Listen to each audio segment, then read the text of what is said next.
Oh, there's Glenn. Good morning, Glenn. Glenn's on the phone. PIED is here.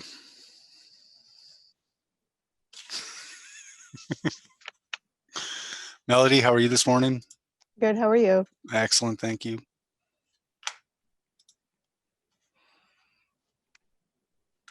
Mr. Willis is here. I am. How are you today?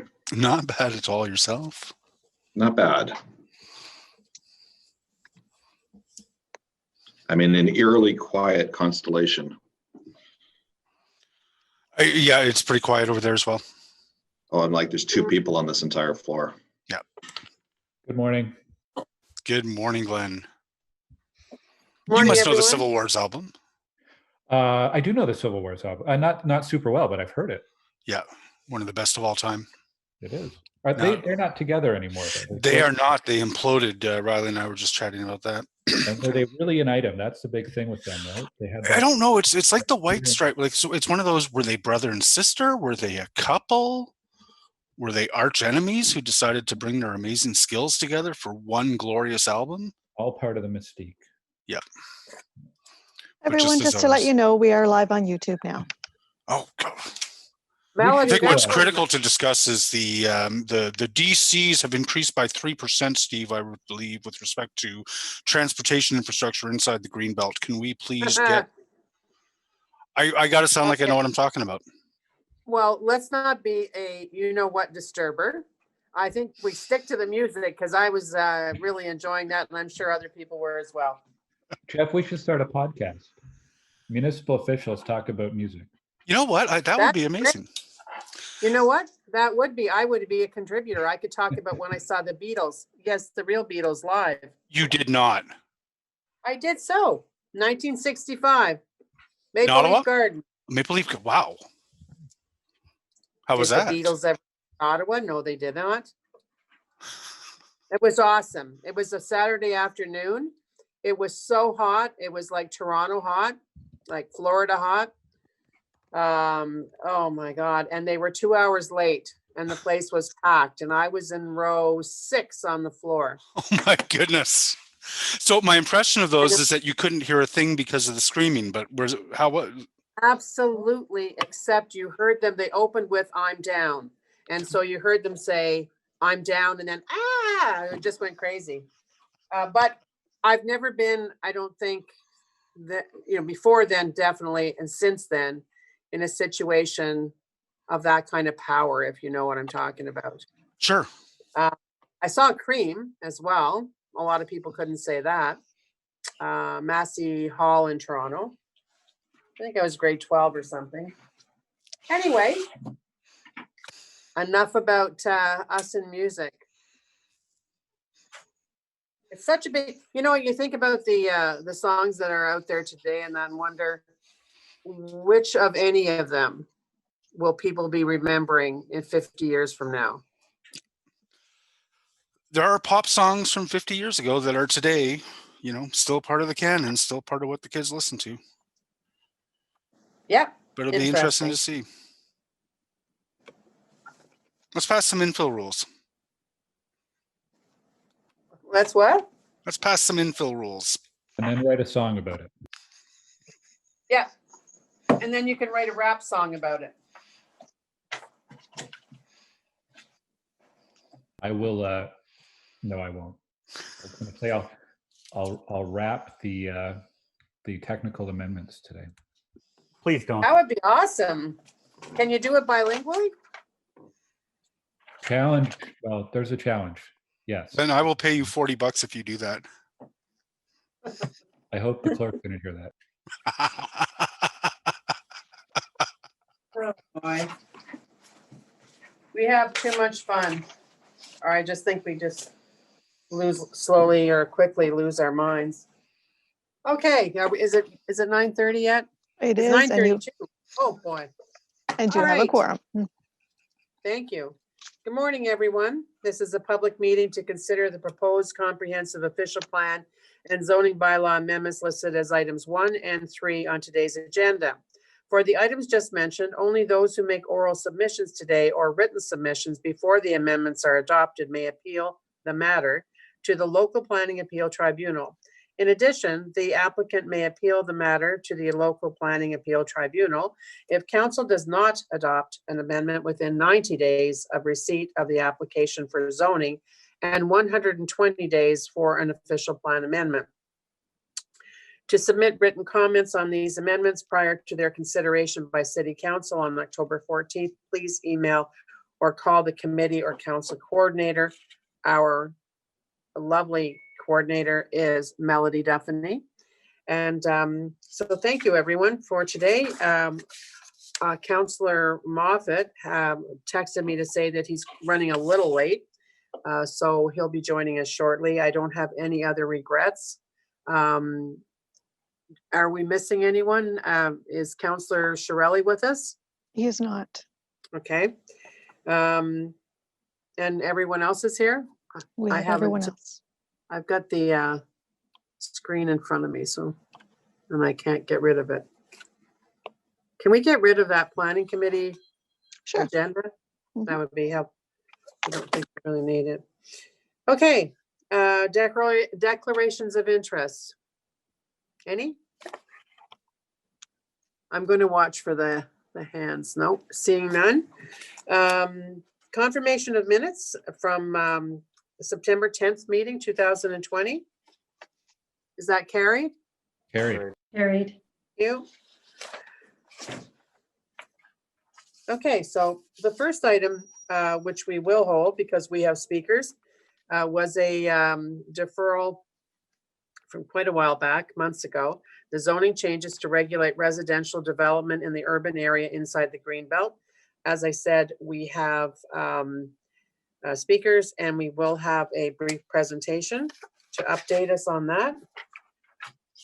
Next is the changes to the definition of minor rezoning application type. We don't have any speakers. Our planner on this file is Amanda Marsh. Do any of you have any questions on changes to the definition of the minor rezoning application type?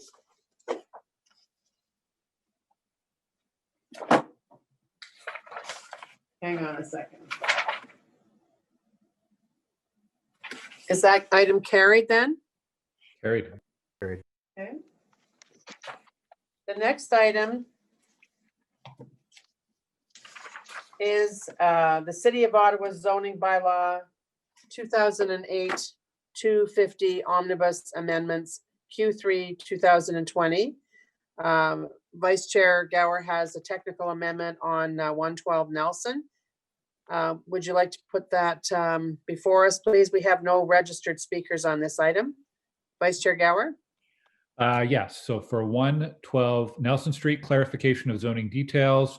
Whereas the report recommends zoning changes to the lands known municipally as 112 Nelson Street by adding a holding provision contingent on entering into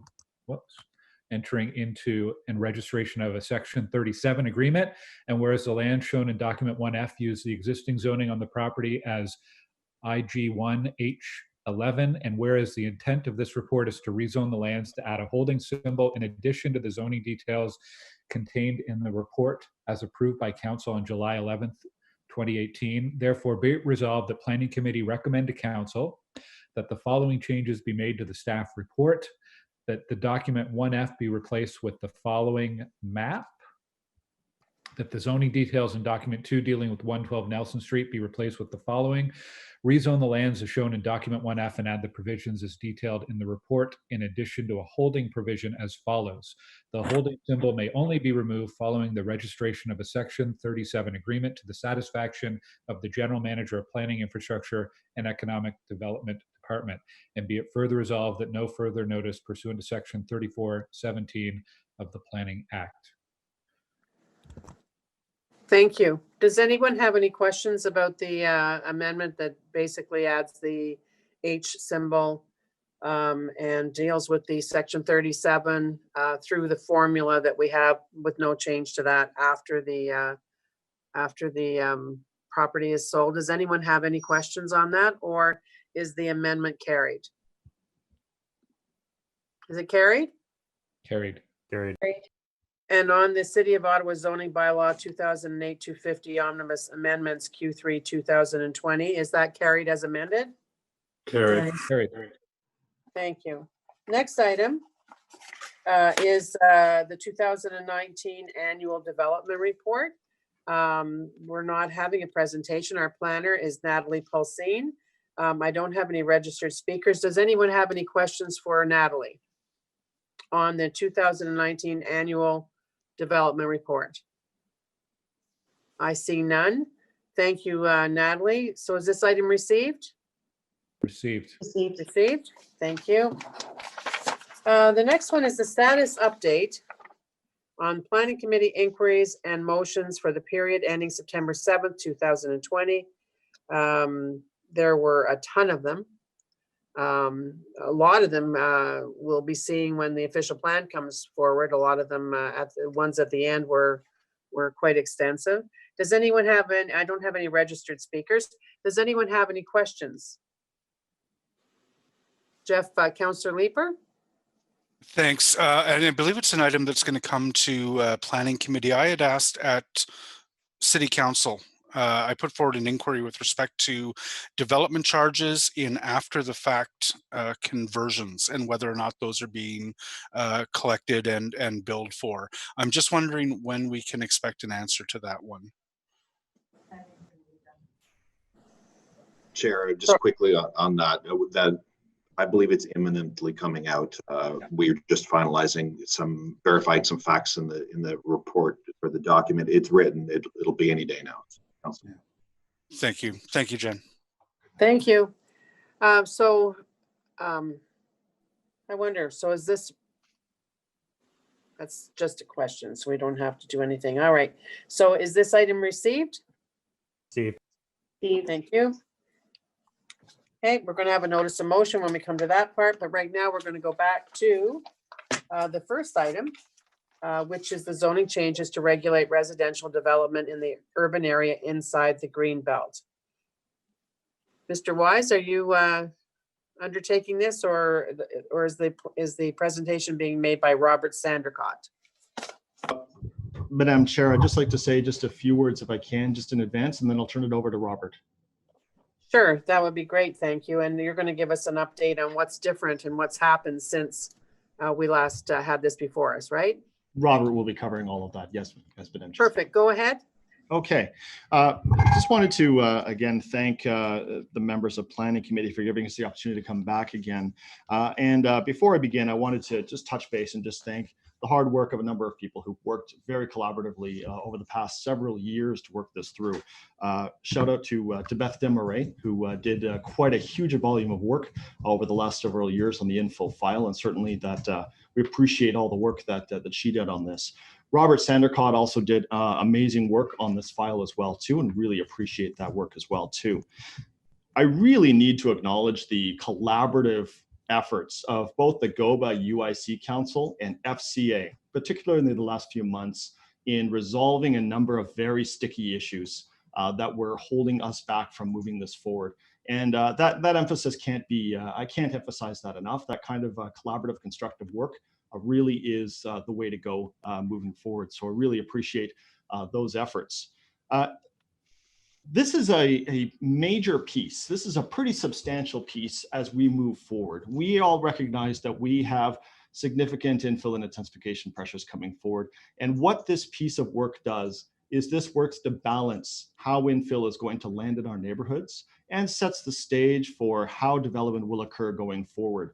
So let's really want to make sure that we all highlight that as much as we passed R4 yesterday, which moved forward with low-rise apartments, this report is also very tightly integrated with what was passed at council yesterday.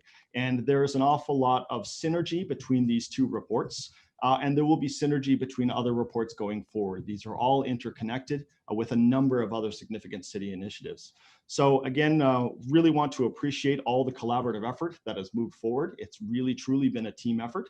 And with that, I'd like to turn it over to Robert, who will go through and present what it is that we are going to be bringing forward to you today. Robert. Thank you, David. Good morning, Madam Chair and members of committee. Looks like my presentation slides are coming up right there. Perfect. So in monitoring the infill rules that came into force in effect in 2015 and 2016, we saw that concerns that still come up generally fall into one of three major categories. First of all, the loss of landscaping and trees, particularly in front yards. Related to that is parking issues encountered both on and off site, the way in which they're configured, the surfacing that goes with it, and finally the built form of buildings, how the massing of it and how it fits into the existing neighborhood context. So the amendments we are proposing today are intended to better balance particularly the use of front yards, particularly the ground floor, to basically improve the compatibility of these infills with the existing characteristics of older neighborhoods. Next slide, please. Thank you. So the major focus of these changes, down to two words: landscaping first. So what that means is in every front yard, there is a minimum required soft landscaped area, which must be aggregated. And so in addition to being aggregated, it must abut the front lot line so that it essentially can also contribute to the landscaping on the right of way. This can be anywhere, depending on the lot width, from 30% to 40%. Other major changes, restrictions on driveway widths. Presently, we do have restrictions on driveway widths that apply to the older neighborhoods, what we refer to as the mature neighborhoods overlay. We are now expanding those same restrictions to all wards inside the Greenbelt, where presently there's a maximum driveway width that can go as high as half of the lot. We are imposing some restrictions on that. Walkways. So we have rules on walkways here, which will essentially limit their width and ensure that they are used for what they're actually intended to be used. So not significant surfacing areas, not something that can be used as an illegal parking area. Rules for garages. So essentially ensuring that when an infill contains a garage, the pedestrian front entrance, the main front entrance, is still emphasized and more important. Within the mature neighborhoods, the streetscape character analysis process that is required with infill has been revised, essentially to be simpler and easier for both builders and staff to manage and track. Next slide, please. Thank you. In terms of what has changed between when this was presented in May and now, first of all, driveways will continue to be permitted on lots between 6 meters and 7 meters in width. Originally, it was going to be prohibited below 7. There were a number of concerns raised with driveways, but at this point, we do acknowledge that the landscape first can be met on that width. Balconies will be permitted to project up to 1.2 meters on shallow lots below about 100 feet in depth.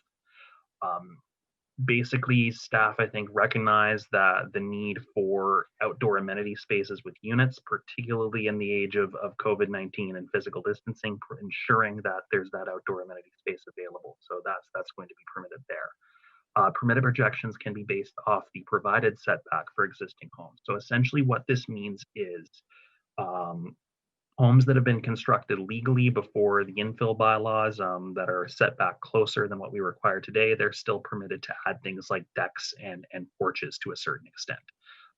Finally, we did revise a lot of the infill language just to ensure that it's it's simple for staff, builders, community members, residents to essentially understand and interpret.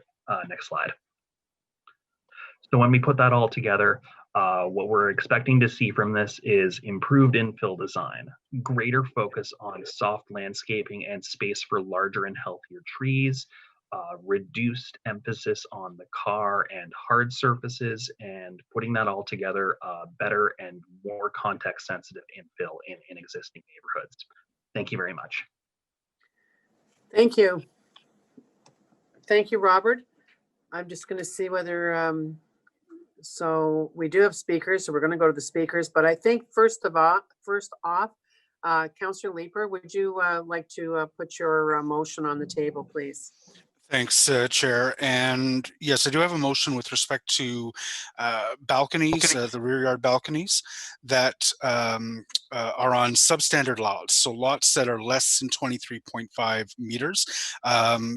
We want to ensure that on very shallow lots that balconies don't project into the area that should be green space.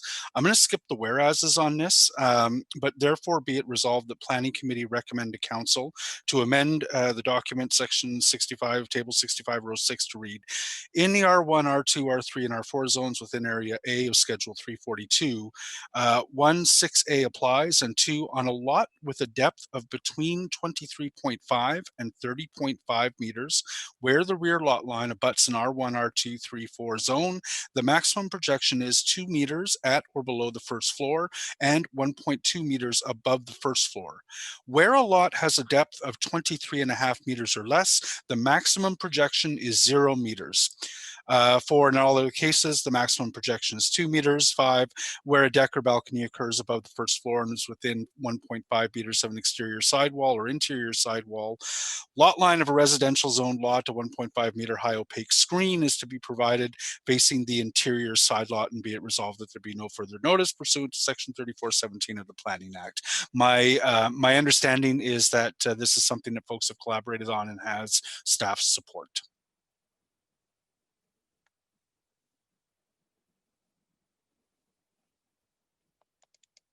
Mr. Wise, on the staff support? Madam Chair, yes, staff agrees. It's important to balance our rear yards and provide for reasonable privacy and the opportunity for landscaping. Staff supports this. Good. Okay, let's go to the speakers. We have, first up is Robert Brinker. Robert is the chair of the FCA Planning and Zoning Committee. And for everyone, everyone has 5 minutes. Are you here, Robert? Yes, I'm here. Thank you very much. Go ahead, sir. Thank you, Madam Chair and councillors. The Federation of Citizens Association, FCA, is pleased to have participated in the infill addendum and to provide comments over the years. As you are aware, neighborhoods matter for all members and community associations. As volunteers and committed participants in the planning process, we know our communities and have a vested interest in future development and changes that will affect our neighborhoods. Various communities have raised concerns about the impact of the year-long discussions with city staff and with a subjective impression of eroding standards throughout the discussion papers. All of you are aware of the rear yard projections balconies issue. The current bylaw prohibits them on lots less than 30 meters in depth, and staff acknowledged that the original intent was the standard 100 feet lot, and that there was a conversion error from imperial measurements to metric ones were made. Despite the original intent, staff opinion changed to allow reduced with projections of 1.2 meter to be allowed on all lots 30.5 meters or less. The newest motion from Jeff Leeper just tabled of prohibiting them on lots less than 23.5 meters is the right direction, but it's not enough in our opinion. Juliet or recessed balconies will be a better option to preserve much needed rear yard green space. On the other hand, we appreciate the landscape first approach for front yards with the requirement for soft landscaping. That was a long fight for this. In closing, we thank Mr. David Wise, Robert Sanders Scott, and Elizabeth Desmarais for their ongoing commission to public consultation and the ongoing discussions with GOVA, which were really helpful. Thank you very much, Madam Chair.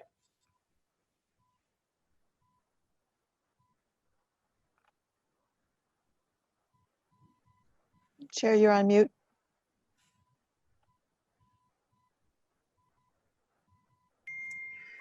Councillor Fleury, do you have questions for Mr. Brinker, or do you just want to be first on the list? First on the list after? Okay. All right. So, Mr. Brinker, thank you very much. And I appreciate you coming out today. Thank you. Murray Chown's up next, Chair of the Infill Council for GOBA. the Greater Ottawa Home Builders Association. Murray, I saw you there. Thank you very much, Madam Chair. My camera seems to be working again this morning. Thank you very much for this opportunity. I want to start by thanking the planning committee for deferring this item when it was in front of the committee on May the 14th. I think that the discussion over the last few months with staff and with the FCA has been very productive. And I want to thank staff for all of their efforts to try to address various concerns raised by all parties and to simplify the language of the amendment that's before you today. I want to be clear that GOPA, continues to have some concerns about a number of the details in the bylaws that's being presented to you today, as you've heard the FCA does as well. But I think that we've reached a point in our discussions with staff and with the FCA that we're prepared to live with this amendment in its form and then see how it plays out over the next couple of years. Staff have committed to continue to work with us to monitor the effects of the changes of the bylaw, and if necessary, to come back to Planning Committee with recommendations to make further adjustments to the bylaw if it's considered necessary. And in light of that, we look forward to continuing to work very closely with staff and the FCA, both on any follow-up on this amendment, but also as we look forward to writing a brand new zoning bylaw for the City of Ottawa following the adoption of the new official plan. I think that if we can continue to work collaboratively as we have with respect to the infill amendments, we've every reason to be optimistic that the new zoning bylaw will be something that we can all be comfortable working with going forward. Madam Chair, I'll leave it at that, and I'll welcome any questions or comments from members of committee. Well, thank you, Murray, for your comments today. I don't see any hands waving at us. Thanks for coming in again. Next up is Andy Church, Queensway Terrace North Community Association. Andy, I saw you on the Hollywood Square window. Thank you, Madam Chair, and thank you, committee members, for the opportunity to speak today. Our lead of planning and city issues was unavailable, so I happily stood in. I've been a new resident of QTN for about 15 months, and I personally noted some jaw-dropping infill projects, which I think reinforced the position that our land and planning committee took that we sent on to the city this week. First and foremost, the proposed amendments we think are the absolute bare minimum needed to ensure a good balance between intensification aims across the City of Ottawa and what we've recently coined as heading off paving over paradise. As a community, we have firsthand negative experiences with the current approach to infill in Ottawa. We've seen some lots being partitioned and turned into parking lots, which pretty much destroys the streetscape. If you refer to pages 2 and 3 in our formal submission, you'll see a couple of examples of this, where we'd certainly like to see that sort of outcome avoided in the future.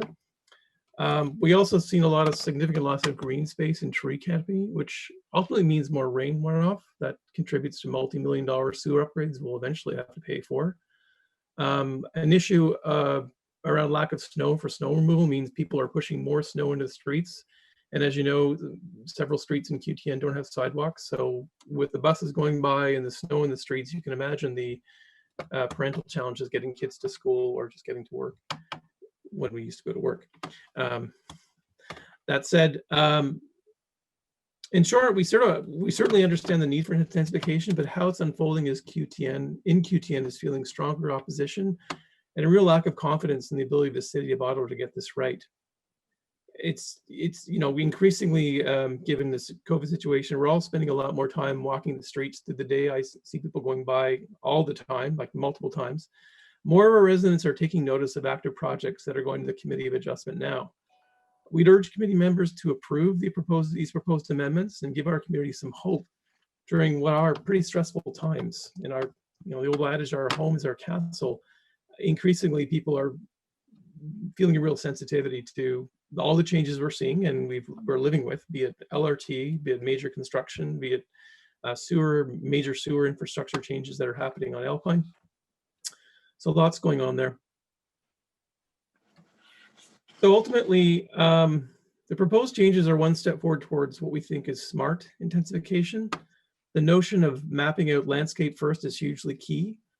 If a lot is partitioned and a site plan can't deliver the necessary landscape minimums, we would hope that it gets sent back for revisions instead of being pushed along with slight variances. Otherwise, you really do risk paving over a parking lot one variance at a time. On top of proposed amendments, we're also hoping the City of Ottawa will more consistently apply and enforce all of its provisions. Changes are also needed in the planning process to respect and give greater weight to the character of individual neighborhoods, and to work with residents and community organizations such as QTN's association to see soft infrastructure that is essential for the well-being of more densely populated areas. In QTN, we've seen building permits being granted for projects that don't fit current zoning rules. Variances are easily approved by the committee without considering the cumulative impacts, which then become precedents for approving more of the same footprint that was supposed to be an exception. The cumulative impact or effect is the loss of character of a street through a series of individual decisions. If you go to attachment 1 of our submission, if you look at Alpine over a 3-year period, Alpine Avenue over a 3-year period, you'll note what we're talking about. It really does change and ultimately transform a neighborhood. There's a great feature in Google Maps, if you ever noticed, they're storing all the pictures. You can go back in time and see these changes.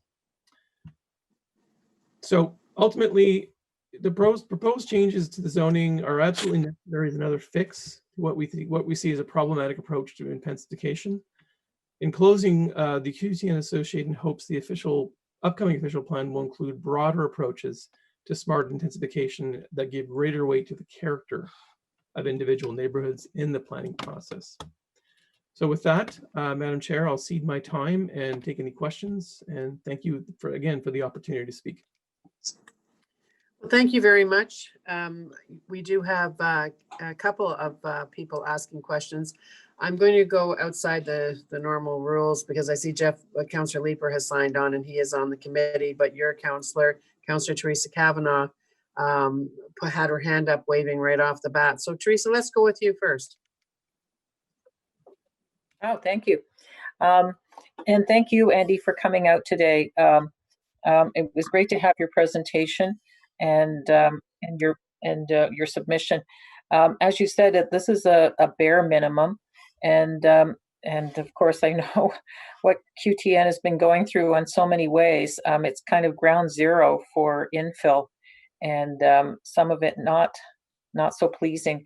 One of the issues that has come up is the fact that even when things slide in and they're okay, afterwards changes happen, and it's left to bylaw, and because people decide to just add that extra driveway, etc., and then people are frustrated. I'll ask staff about that because but I just wanted to get your feed on that, because it's been a frustration, because they may have had followed just the rules, but then the resident will add landscaping or lack of, and we have more complications. Has that been the situation for QTN? Oh, you want a response? Absolutely. Yeah. You know, there's certainly the notion of partially complete landscaping, and I think it just boils down to pure ignorance. And I don't mean that in a negative way. To people just don't know the rules. They're either lay persons or not contractors, and think that I hate grass, I'll pave the whole front lawn, or I'll put in softscaping that really stretches the definition. I think we've had examples where we've called bylaw and had to actually, people were parking on this softscaping and they had to redo the work. So there's no question there's either a willful disregard for the rules or just ignorance of them. And when we talk about renewal and smart intensification and focus on process, maybe there's some more clever things we could do to reinforce that you can't just willfully do what you will with the property. Perhaps on title change, your lawyer gives you a reminder in a big red red characters at the top of the page, something as an example of renewal and or rethinking how to get people aware of these changes that are laws that are required. Yeah, because I'm finding that people are now having to report in, and nobody wants to be the snitch. It should have been dealt with, but yeah, so we need something there that reminds people that they can't go beyond what and have a really good idea of what the rules are, and so you don't have to have neighbors fighting neighbors. That's been a concern. QTN is particularly interesting as well because you don't have very many sidewalks and also ditches, which is a drainage issue. So drainage is really important. And I know that QTN has also been very passionate about the tree bylaw. And frankly, it's something that I felt just fueled the reason why we need to change, why we needed to change the tree bylaw. When I saw, it's always after the fact that you find out about a tree going down, and even though a developer may have said that they'll save the tree, but there was nothing in the in our rules that gave us any ability to make them do so. And that's been a concern as well. So the soft landscaping is more than just a pretty piece of grass. It's important to have for trees. Do you find that that's important, that the tree bylaw is an important partner in this presentation as well? It would be great if it could be cross-referenced in the code. We certainly, I have friends in Vancouver that are absolutely fearful of touching trees. It's the fines are so steep that individual homeowners and developers do pay attention to those rules because it's an exorbitant amount. So we've certainly seen, and again, go back to Google Maps and slide the time scale, you will see the trees that have come down. It's all there in black and white. And I can count a number of current projects underway where the treescape's gone. There is even one that's under variance review right now. There's 7 feet of missing space on the side lots.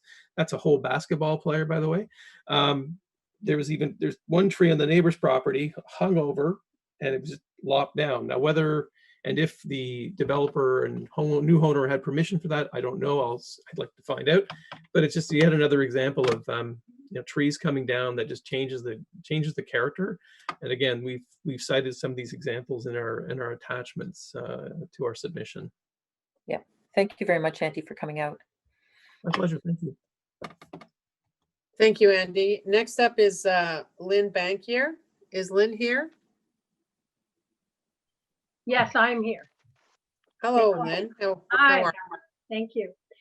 Yeah, I'm Lynn Bankier. I'm one of the 2 co-chairs of the Champlain Park Community Association.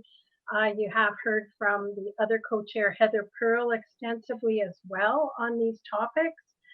We're a small community located in Kitchissippi Ward near Tunney's Pasture, and we participated extensively in these consultations and in fact in all the infill consultations, the tree bylaw consultations, etc. So we'd really like to thank the planning department for providing these opportunities for community input. They've been really valuable. We are here to support the intent of the staff report and the provisions as they pertain to our community's lot fabric, since they address some of the remaining outstanding issues that previously have been identified by staff for correction. We agree with the FCA comments on rear yard balconies. On our 100-foot deep lots, certainly balcony projections and privacy issues have been mentioned in a number of cases. We can probably live with the 1.2 meters that is recommended, but we certainly would also agree with Jeff Leeper's motion for smaller lots.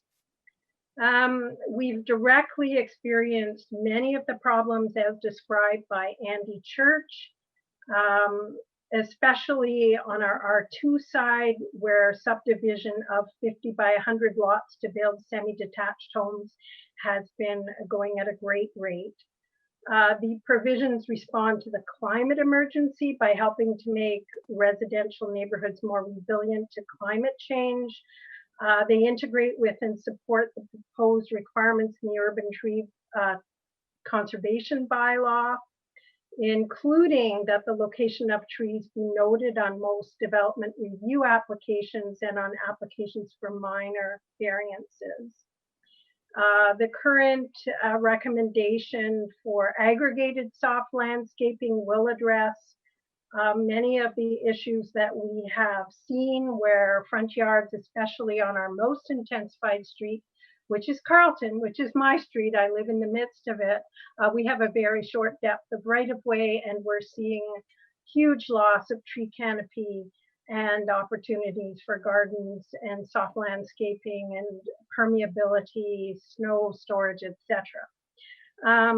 So we do support that general intent, and we've seen the negative impacts of the current situation. We certainly are very supportive of the inclusion in the staff report of specific guidance to be provided to the Committee of Adjustment on minor variance review. This is one of the areas on which this bylaw will either be well implemented or on which it will fail. And that's been a community concern all along.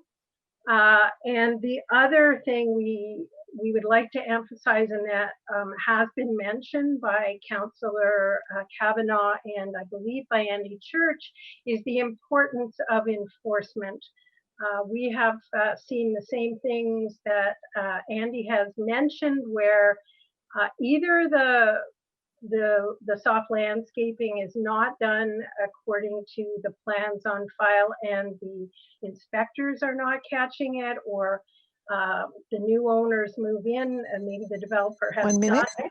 Yeah, the developer may have done what was required, but the new owners change it.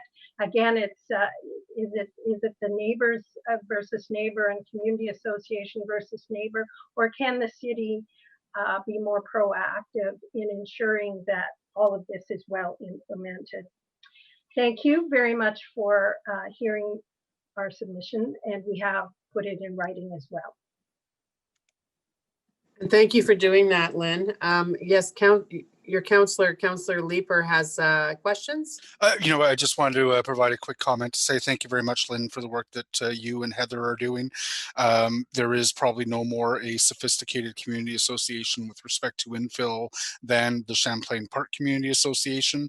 I know you and Murray are well acquainted, and I appreciate the collaborations that occur between developers and the community in Champlain Park. And I hope that my colleagues hear the message you have, that this is a positive direction for our infill rules. It's never going to be quite what the community is seeking because there is compromises that need to be made. But the fact that you are largely in favor of this new direction is encouraging. And I thank you for your continued work. We've been doing this for years, and keep doing it. Thank you. Well said. I mean, it was lovely to see you, Lynn, but Heather is one of our most common folks to come out and speak on community issues. So it's a double whammy for the two of you to be so engaged. And I think that's probably why your community association is so strong on these issues. So thank you very much. Does anyone have any questions of staff on this item? Councillor Leeper, do you have a question? I see your hand still there. Nope, that should be lowered. Thank you. Yeah, okay. Councillor Fleury. Sorry, I got stressed that I was missing here. I know, I saw you. I don't know what you were waving, but it got my attention. Thanks for this. I want to thank the entire team, Beth, David, and Robert. Robert was the development review officer downstairs for a number of years. So he's seen specifically my concerns firsthand in Sandy Hill over the years. And what a journey it's been on that front. You know, as much as I couldn't support the R4 yesterday, as much as I know that our planning staff understand the wide range of issues, and to me, today's report is a sign of that. So I want to raise a couple of elements going forward just to understand the process. So once this report is approved, when do these measures apply? And then can you maybe speak to, this is a planning report, but a lot of the infills don't necessarily make it to planning approval. It rests in building code, and I wonder how building code planner review will ensure that these objectives, or even the committee of adjustment, will ensure that these objectives are upheld. Thank you very much, Madam Chair. I mean, these are intended to come into effect like as of the date council adopts them, and they will apply across all wards inside the Greenbelt. And one of the things that we are doing as this moves forward is we do intend to engage with development review staff, building code services staff, and bylaw services with respect to ensuring compliance, ensuring everyone understands like what the new rules are going forward. There's certainly a lot of changes coming in this. So that engagement is going to be part of this, and that engagement is going to continue after these are approved at council. I get what you're saying generally, but I just specifically, how do we make sure that committee of adjustment doesn't waive some of these, or that you know, building code authorities are limited to building, yet these have wider implication, and not every application makes it into planning's hands. So just want to understand the enforceability of the intent here. Madam Chair, I think it's really important to appreciate that this is not a suggestion now. This is now the law. So once this is enacted, it is now the law that you need to follow. So when building code is reviewing a permit, this will now be the measure of zoning compliance. When development review is reviewing an application, it is now this that is now what you need to move your way from. Now, one of the things that we've been very careful about is to make sure that that planning report specifies what the intent of this bylaw is, which is landscaping first. And that will be communicated very clearly through the training materials that we'll be providing to development review and to the committee of adjustment staff. And we will also be making sure as well too that moves forward. We are also looking at an integrated training regime with our natural systems colleagues as they roll out the urban tree bylaw as well too, and with our infrastructure colleagues as well too, as we move forward with understanding where service laterals and things like that go. So this is a one city, one team effort. This is something that we consider to be very important, and we will be moving forward all the way across the board on making sure that this stays a priority and everyone understands why we've done this. But again, this will be the law. Okay. And I thank you for that. That's good to put to record and be clear on. Appreciate that. My only outstanding question is about the changes to permitting driveways in 6-meter lots. And I recognize the negotiations and compromise that need to happen to get overall support for these types of reports. But I look to Lower Town, for example. Lower Town has towns like side by side continuously with no curb cuts. And tenants or owners basically buy a parking pass and park on street, and there's very little issue. And so I wonder, in the infill environment, why do we continue to offer and support curb cuts just from a policy point of view when we have examples like Lower Town where, you know, it works? You know, I could live in an area, have a car, leave my car all day on street, have a permit, and not having hard surface on the property. Madam Chair, the part within Lower Town specifically, that is also captured as part of the mature neighborhoods overlay. And so a key part of the revision that we're doing to the streetscape character analysis is whether or not there are garages on that front facade. And if the character of that street is there are no garages on that front facade, then the developer or the applicant is going to have to find another place to park their car. With respect to the driveways between 6 and 7 meters, staff does continue to have some concerns. This is part of the compromise where Murray noted that GOBA wasn't entirely satisfied, FCA wasn't entirely satisfied, staff wasn't entirely satisfied either, but we've all agreed to monitor what's happening. These are new rules that are coming in. The landscaping requirement is a very significant and large chunk of that front yard that is going to be dedicated. The walkway provision as well too, to eliminate the potential for driveway widening and for illegal front yard parking using a walkway as the basis, that's also going to be gone too. And so we agreed with GOBA that it is an opportunity for us to watch and see how this happens and see if those on-street and off-street concerns can be solved both through this bylaw and also through excellent design brought forward by the industry as well too. So it really is a push-pull. That's what the monitoring process is for. If it turns out that we continue to have those on and off-site challenges, then that's something where we now have a framework we can come back in and say, look, this isn't working as we thought it was going to be. Let's come back and let's revisit this where we're at. So that's really the main thrust of this. We need to collect some data. We need to let the new rules take effect and then see how they work. And if they don't, we'll be back. Okay. My last question comment is, these are great.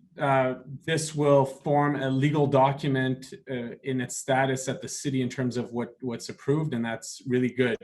What we're seeing is challenges of on the site plan concurrence, and you know, Kevin Lamer's group does tremendous job in holding securities and, you know, following up with the offenders. But I do want to raise that issue of, you know, from a plan that's approved to a project that's delivered, it's a journey. It's a journey, and it goes in between a lot of hands, from going to the property owner, to a group of owners, to the subcontractors, to occupancy.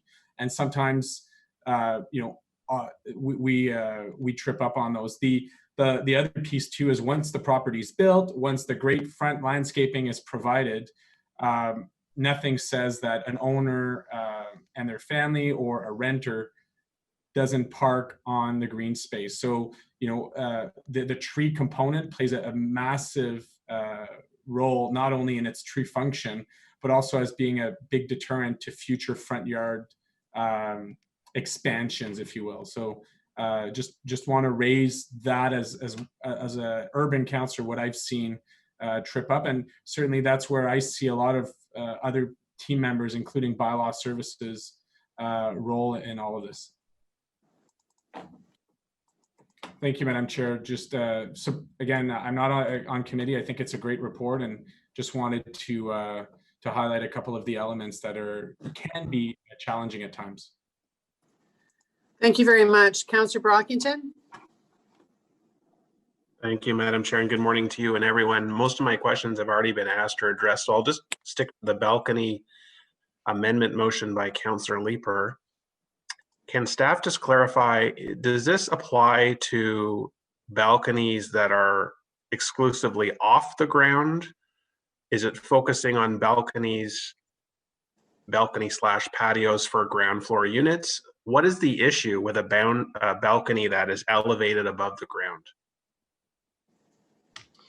Madam Chair, the challenge that we were experiencing with respect to rear yard projections and decks is, sorry, let me back up for a second because I'm drifting off into a wrong topic. The main challenge here is the balance between privacy and the ability for people to have access to outdoor amenity space. There are two key numbers, 6 meters and 7.5 meters. And those are the numbers that are in the base zoning bylaw, and then infill 2 amends those numbers. That's the standard rear yard setback provision. A 6 meter rear yard setback provides space for amenity area, for patios, barbecues, chairs, things like that. Plus, it also provides some additional space for those trees, for soft landscaping, for things like that to be put in. When you get below 6 meters, it becomes very hard to maintain that balance. And as we've done with the front yards, with the landscaping first and balancing those, we think it is important to make sure that there's a bit of balance in those rear yards as well. Yeah, I accept the argument on a small lot with privacy. If you're very close and you abut the other property, people don't want you to be looking down on them. But I was trying to understand and conceptualize what the issues were. If your balcony is on the 3rd floor of a building, why can't you, what type of conflicts would exist on the ground level with respect to landscaping? But I understand there, it's not a huge issue in my ward, but I understand in other wards where, infill is significantly greater, like Kitchissippi, that this would be an issue. So I have no reason not to support the amendment. So my other questions I'm going to address, Madam Chair. That's it for me. Thank you very much. And next up is Councillor Leeper, followed by Councillor Menard. Thank you very much, Chair. I don't really have any questions. I did want to say, though, just a quick recap. In the last term of council, in a process that was really begun, and I was heavily involved even before getting elected, we did infill 1 and 2, which largely stopped the lot line to lot line infill that was such a scourge. The streetscape character analysis has been helpful. But what I want to say to folks who are interested in the infill issue is that we promised a timely review of how the rules were going to work. And, a few years later, with enough time to understand what the dynamics of infill were going to be under the new rules, we have a comprehensive set of tweaks that provides even more protection for landscaping, more protection for trees. And I want to thank staff on that, because yesterday at council, we passed the R4 zoning. And we can tell people, well, we're going to watch how it works, we're going to monitor it, and we'll make tweaks if necessary. And there can be a high degree of community cynicism around that. I'm pointing to, for our residents who are cynical, I'm pointing to the new infill rules that we're passing to show the kind of progress that the city can make and the depth of its commitment to trying to achieve better infill. It's kind of slowing down in Kitchissippi. I don't have as many applications in front of the panel as we used to. I'm also really pleased to see that almost all the applications are really just for lot width and area, which is was helping us accomplish intensification. We're not seeing variances granted on height, which was one of the key things that we did in infill 1 and 2. We're not seeing variances granted on other setbacks. Now we're taking it another step further to providing more protection for that landscaping. I think the key thing that I'm looking for is that now that we have a pretty rich understanding of the kind of infill that we want to see, I really want to see this get written into the zoning bylaw with respect to the performance standards on lot width and area, because a lot of the infill is still going to require variances. And I'd like our underlying zoning bylaw to allow, as of right, the kind of infill that this council is willing to accept. So I know Steve Willis is thinking a lot about the comprehensive zoning bylaw. I hope it's not going to take us 3 years to get that out the door. I hope that it comes as quickly as possible. Beth, Tim, Rob, thank you very much for your help on this. Thank you very much, Chair, for being amenable to a delay on this. It's resulted in a better collaboration, and I will leave it there. Thank you. Really well said. Thank you very much, Councillor Leeper. And I'm sure that Vice Chair Gower is taking note of all those comments about zoning. He's got his thumbs up. So lastly, we have Councillor Menard. Councillor Menard? Thanks very much, Chair, and thank you for the report. I echo Councillor Leeper's comments. There's a lot of good in this. If I'm not looking directly at the screen, it's because I got my bigger screen in front of me here and the smaller one's on the computer with the camera. So that's why I'm not looking directly at you in the screen here. But I wanted to say thank you to staff, to the FCA, to community associations, and to GOBA and others who have contributed towards this. I think we're ending up with a lot of improvement here. There's a lot of positives here. There's a few things still to be desired that I have questions about, which I'll ask now. But on the overall, I'm seeing positive movements here, and that's always a good thing. So I'll just go through the comments that that I do have, and that maybe some amendments for council we'll see, but I wanted to go through them and see what the staff response is. So the first one is around walkways. In the original submission that we had from staff from Beth's work, we had walkways that were not counted towards the soft landscape area. And so what changed is that now walkways can be counted towards the soft landscape area. And so it means that essentially we lose some soft landscape area by moving that way. And this has implications for climate change, especially some of these rules that we're bringing in. And so that's why I mentioned them. So I just wanted to get staff's comment on that and why that was seen as a necessary change. Madam Chair, in fact, actually, the May submission did include walkways as part of the soft landscaping area. It just phrased it differently, so it was a bit difficult to parse. The way the original bylaw wrote is you needed to provide a soft landscaped area. Then once you'd provided it, a walkway could go through it. That's essentially the same thing. We've just been more upfront and more straightforward about it. So it is the same thing. The other thing to recall, though, is that a walkway will not be prohibited on a lot that is less than 10 meters deep. So in terms of providing that area, you first have to provide that large, substantial required soft landscaped area. And that's a key important thing. And that is, again, geared toward providing the opportunity for a substantial tree to be planted with our forestry colleagues. Then you can then work on your hardscaping and some of the other things that bring value to the streetscape, such as a patio, such as providing that pedestrian connection, things like that. So we do think that this is still very much in balance. There is really no difference from what we provided in May, except that we did change the language just to clarify things because it was confusing for people to understand under how it was originally written. Yes, because originally written, there was no sentence that said, and may be included in the calculated area. And that was under section G of Schedule 342, walkways 5. Schedule G said a walkway is permitted to go through the required minimum aggregate soft landscape area. But then it was changed to clarify, it says, and may be included in the calculated area. So it was always your intention then of staff, including the May report, to have walkways included as softscape space as part of the aggregate overall. Yeah, Madam Chair, walkways are very different than driveways. They do not have the thick base that a driveway has. They're not there to support a car.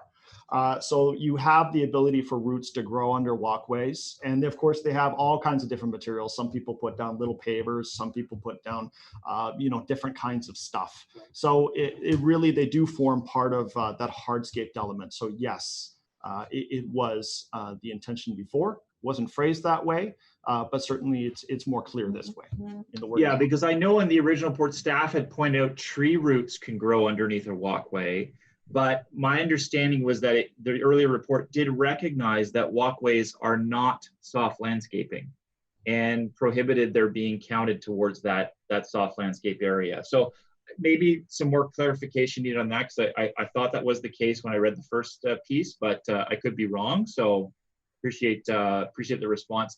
The other thing that seems to have changed is that there's you've removed the definition of a walkway. The earlier version had one. It was very clear what developers had to abide by. And now there's no definition at all. And so why was that change made? Well, Madam Chair, sometimes when you provide a definition, you can go a little bit too detailed. And part of the challenge when you define a definition of a walkway and you get too precise with it, you might end up having some difficulties. For example, we all know that there are pathways that go from a front yard to the stairs. But there's also pathways that go around a house as well too, to provide access to a rear yard, or there's connections between the stairs and the driveway, things like that. And so when you become too strict with a walkway definition, it can actually cause unintended consequences that you did not mean to happen. It does not mean that there is no definition of a walkway. Under the provincial requirements, the Provincial Interpretations Act, and the way we do things in zoning, when we don't have a definition, it does not mean that it does not exist. It means you refer back to a common definition of what is commonly understood to be a walkway, which is, in this case here, a pedestrian path that provides access to your home. That is much more flexible. It's very clear for development review staff to use. It's very clear for building code and also for bylaw to use. And we have set those parameters on what you can and cannot use a walkway for. It really did not provide any value to add the definition of walkway. And it had the potential of causing actually a lot of unintended consequences if we had retained that. So we thought it was best for all intents to remove that and allow the common definition to move forward. Okay, that's helpful. Thank you for that. And I just give you the reason I'm raising these pieces. It's mostly about front yard. It's mostly about trees. We're losing our urban tree canopy rapidly. And so a number of these provisions that were originally came in May, the soft landscaping piece, the driveway piece, those would have helped in the maintenance of our treescape. And that's why I'm concerned, and that's why I'm raising these issues. So on the driveway widths, it's the same issue. We had staff support in the May zoning bylaw proposal that prohibited individual driveways on lots widths under 7 meters, only allowing shared driveways on those narrow lots. But the current proposal, again, moves that to, would not allow individual driveways on lot widths greater than 6 meters. Excuse me, would allow. And so I'm wondering, in terms of, our tree preservation, is there not some potential further loss of that soft landscape area as a result of this change? Madam Chair, this is a substantial gain in soft landscaped area. I can't stress this enough. Within the mature neighborhoods overlay, the existing situation is a 2.4 meter driveway between 6 and 7, plus a 1.25 meter walkway. So that is a fairly significant chunk of land that gets taken off a narrow piece of infill. In the infill 2 area, it was much worse. You could have 50% of your front yard taken up by a driveway, plus an additional 1.8 meters of walkway that could directly abut that driveway, which, as Queensway Terrace has seen on Alpine Avenue, as we've seen in Vanier and Overbrook, and in numerous other communities where infill has come in on these narrow lots, has led to the essential paving over of those front yards. These new rules are very clear as to the maximum width of what a driveway can be. In between 6 and 7 meters, it's a 2.6 meter wide driveway. And if the lot is under 10 meters, you may not have a walkway at all. So that is a huge improvement in terms of that front yard. As we've said before, with respect to the balancing of these things, we do think it's important to monitor how industry puts forward designs between 6 and 7 meters to make sure that we are going to achieve that soft landscaping, that we are going to manage those on-site and off-site impacts. But we do think that this is a very substantial improvement from the existing situation for both the infill 1 area and also the infill 2 area as well, where they will see a very significant change.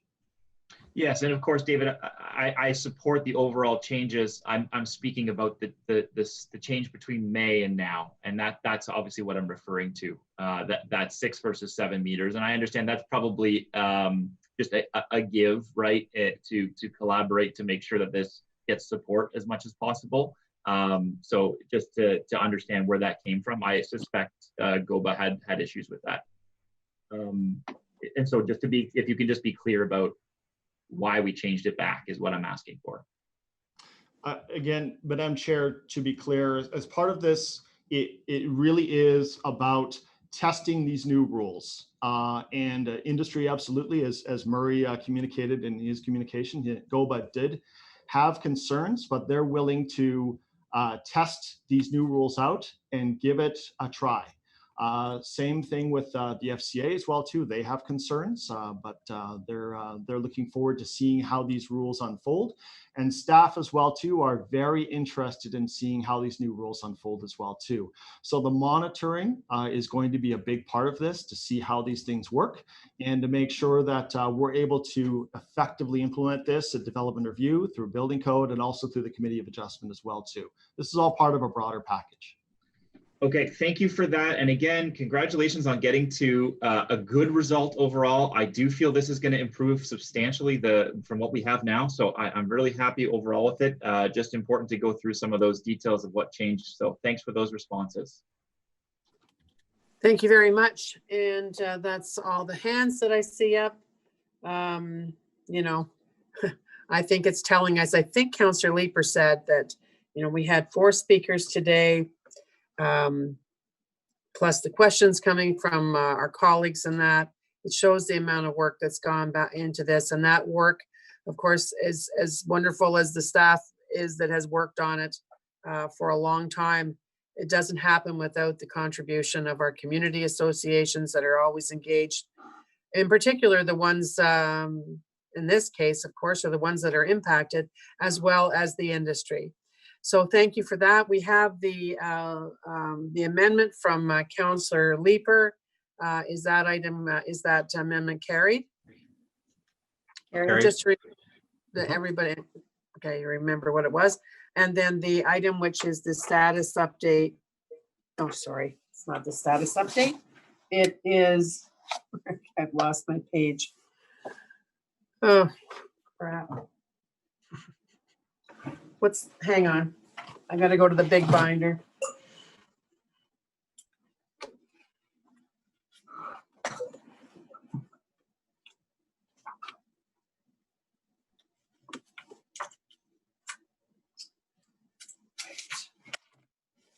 Planning Committee receive and consider the following report in substitution for report dated April 22nd, 2020. And motion number PLC 2020-23. 4, the Planning Committee recommend that Council approve the zoning changes detailed in document 1 to resolve issues and anomalies of the 2015 infill zoning regulations of bylaws 2012-147 and 2015-228 as amended. So is that motion as amended carried? Carried. Thank you very much, everyone. One thing that I was that I missed the vote on that I wanted to just mention today. It was the second item that we carried, changes to the definition of the minor rezoning application type. I just wanted to say that we haven't had the discussion about fees on this since 2001. So myself, being around in 2001, I can tell you, boy, that first term was just crazy. You can imagine bringing all the municipalities and townships and the region together and trying to amalgamate not just all of us, which was not a happy time, but certainly all of our rules, etc. It was a huge job. So we did work on it and bringing it together. But one aspect, however, the application fees requiring further consideration reporting was defining what types of requests for rezoning would be considered minor and major for the purposes of applying different fees. So that's a long time ago. And I wanted to thank Amanda Marsh and the whole team for their work on this. I know that it is going to make a difference for small businesses. And at a time now, this is like we have now, that's why this initiative is endorsed by the city's Economic Recovery Task Force as a quick win to help them. We did receive today through Mr. Willis from David Renfro. David, I think, is the chair of GOBA this year, but some of you know him anyway. And he says, congratulations and thank you for proposing these changes.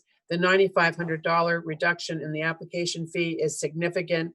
We'll pass this on to members, and it has very little impact on the city itself. In fact, over if this rule had been in place over the last 5 years, the city revenues would only have decreased by about $25,000 a year. So it's one more thing that we are bringing forward that hopefully will help our businesses. So thank you, Mr. Willis and team. That's it for our agenda. We do have a notice of motion that Councillor Leeper is moving for Councillor McKenney. Councillor Leeper. Thank you, Chair. Yeah, so this is on behalf of Councillor McKenney. Consideration of formal review and consultation process for the forthcoming proposal for 2 landmark buildings at 267 O'Connor Street.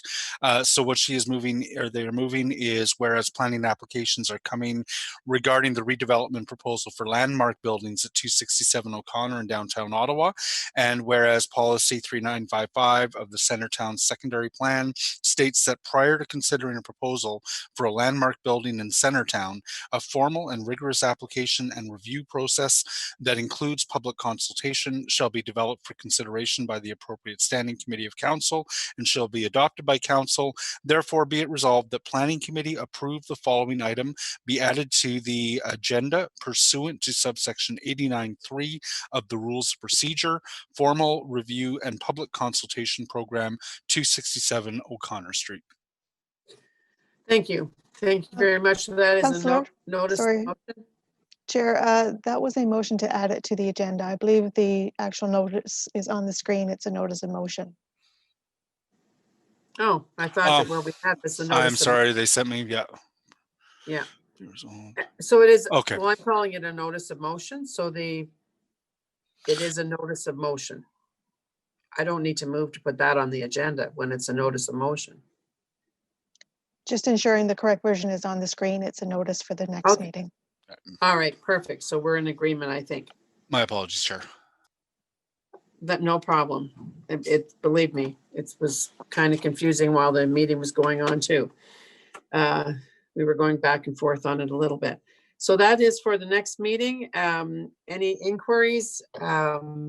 I was going to write one out, but I forget whether staff are already doing this. So I don't know whether Mr. James or probably Mr. Herwire. John, are you on Hollywood Squares here? Is Mr. Willis still here? Well, either any of you. Is it your intention, have we asked you to come back with an update on coach houses and tiny houses so that we have, I'd like to see if you are coming back with something like that already. Then of course, I don't have to ask an inquiry, but I wanted to know if the situation that we're in with the pandemic and, people with having offices at home and all that sort of thing, if you were going to be reporting back on that already. Do you recall? So Chair, we are, as part of the new official plan project, reviewing the policies with respects to coach houses and tiny houses and coach houses being actually, from a policy perspective, different things. And so that's what we were planning on addressing the issue. I can say we haven't had that many applications. Did see one this week, but we will be watching the situation. Yeah, I'd like to dust off the coach house one because I'm surprised that the take-up hasn't been greater than it is. And, we have a lot of places where potentially they would fit. And I'm talking about not in the inner urban area, certainly in suburban areas and definitely in rural Ottawa as well. So thank you. Any other business, anyone?